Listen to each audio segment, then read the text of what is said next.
আসসালামু আলাইকুম। আমি আজকে দেখুন আম ভর্তা করেছি। কিভাবে আম মাখালাম কিংবা ভর্তা এই গরমের ভিতরে অনেক সহজভাবে। আর এরকম একটি গরমের ভিতরে যদি এরকম একটা আম ভর্তা খাওয়া যায় আসলে অনেক ভালো লাগবে। মাথাটা ঠান্ডা হয়ে যাবে, ক্লান্ত দূর হয়ে যাবে, মনটাই ভালো হয়ে যাবে। দেখুন কিভাবে তৈরি করলাম।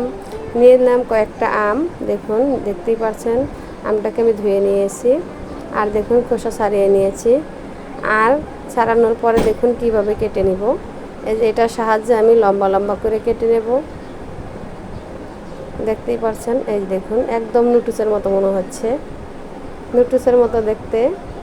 আর খেতে তো অন্যরকম একটি স্বাদ। অন্যভাবে কেটে নিয়েছি। এই দেখুন দিয়ে দিলাম কাঁচামরিচ, বিট লবণ, পরিমাণ মতন লবণ। আর দিয়ে দেব কাসুন। কাসুনটা দিয়ে দিলাম। আমের ভিতরে দিয়ে দিলাম 2 চা চামচের মতো চিনি, লাল মরিচের গুঁড়া, একটু ঝাল ঝাল লাগলে ভাল লাগে। এই যে দেখতেই পাচ্ছেন এটাকে আমি ভালোভাবে মিক্স করে নিলাম। তৈরি হয়ে গেল এই গরমের ভিতরে, রোদের ভিতরে এরকম একটা আম ভর্তার রেসিপি। আর দেখতেই পাচ্ছেন দেখতে যেমন ভালো হয়েছে, খেতে তো আরও দারুণ স্বাদ হয়েছে।